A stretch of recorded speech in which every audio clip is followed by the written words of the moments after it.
جب بھی روزی دیکھو تنگ ہو رہی ہے تو سمجھو میرے گناہ ہیں، ادھر ادھر بھاگتے پھرتے ہو جی مجھے کسی نے کچھ کر دیتا جی، تو جو تو نے کہتا تھا، جو ایک بندہ آیا بیچارہ معصوم سا، سارا گندا مال اس کو اٹھوا دیا تو نے، تجھے اس نے کہا میں بھائی جان آیا ہوں، میں ریٹائرڈ ہوا ہوں، مجھے اتنے پیسے ملے ہیں تو میں اب گاؤں میں دکان کھولنا چاہتا ہوں، تو نے جو گودام میں رکھا ہوا پاکستان سے پہلے کا مال سارا اس کو اٹھوا دیا، ہیں جی، سادہ تھا نا وہ، اپنی طرف سے دوسروں کو کہتا ہے یار بڑا سمجھدار بندہ بن کے آیا سیا، آج سارا جلودہ پہنچا دیتا ان کڑوا دیتا ہے۔ پھر وہ کیا کہے گا؟ وہ صرف اتنا کہے گا جا تیرا ستیہ ناش، جا تیرا بیڑا غرق، جا تو نامراد ہوئے، بس۔ پھر اس کے بعد تیری جب اس نے وہ دعا سن لی اس نے جس نے یہ تجھے کہا تھا تیرا ستیہ ناش، تیری 7 نسلیں ناش ہوں گی۔ اس لفظ کو معمولی مت جانو، کسی کو پر ایسا کوئی عمل نہ کرو جو تمہیں یہ کہے، کسی پر ظلم نہ کرو۔ میری بات یاد رکھنا، اللہ سب کا ہے، اگر تم کسی یہودی عیسائی ہندو پر بھی ظلم کرو گے نا وہ اس کا بدلہ لے گا تم سے۔ ظلم اس نے اپنے اوپر حرام کیا ہے، مالک ہے، خالق ہے، کوئی اس کو پوچھنے والا نہیں، ساری کائنات کو فنا کر دے وہ، اس کو کوئی پوچھنے والا نہیں ہے کہ اللہ ایک ہی کیتا ہی، تو اس رب نے، اس مالک نے اپنے اوپر ظلم کو حرام کیا کہ میرے ظلم پر میری رحمت حاوی ہے، حاوی ہے۔ تو اللہ رحمت العالمین، اللہ رب العالمین ہے، محمد صلی اللہ علیہ وسلم رحمت العالمین ہے۔ او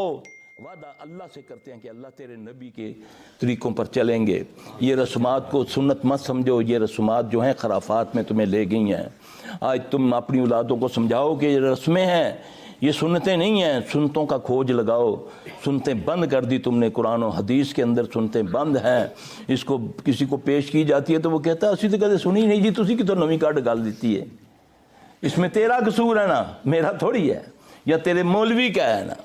جس نے تجھے سنت بتائی نہیں اس نے تو تجھے یوسف زلیخا کے قصے سنا کر سبحان اللہ، تو پیروں فقیروں کی کرامتیں سنا کر کے فلاں نے یہ کیا، فلاں نے یہ کیا، تمہارے دماغ میں تو ڈالا ہی نہیں اس نے اللہ رسول کا حکم، اور تیرے دل میں یہ گمنڈ ڈال دیا تو وہ ابھی ہے بخشیا جائیں گا کیونکہ تو شرک نہیں کرتا، دبا کے رکھ، جس دا مرضی مال کھا، تو وہ ابھی ہے بخشیا جائیں گا، تو دیوبندی ہیں، تو بریلوی ہیں، تو فلاں ہے، تو فلاں ہے۔ اس فرقہ واریت نے ہمیں سب سے دنیا میں سب سے زیادہ کرپٹ بنا دیا۔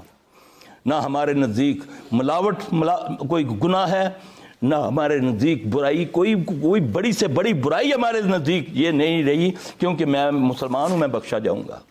اللہ کے نبی صلی اللہ علیہ وسلم نے فرمایا چچا عباس ہے، پھپھی صفیہ، بیٹی فاطمہ، کبھی دل میں گھمنڈ نہ لے آنا کہ ہم نبی کے رشتہ دار ہیں تو ہماری نجات ہوگی، عملی عملی عملی،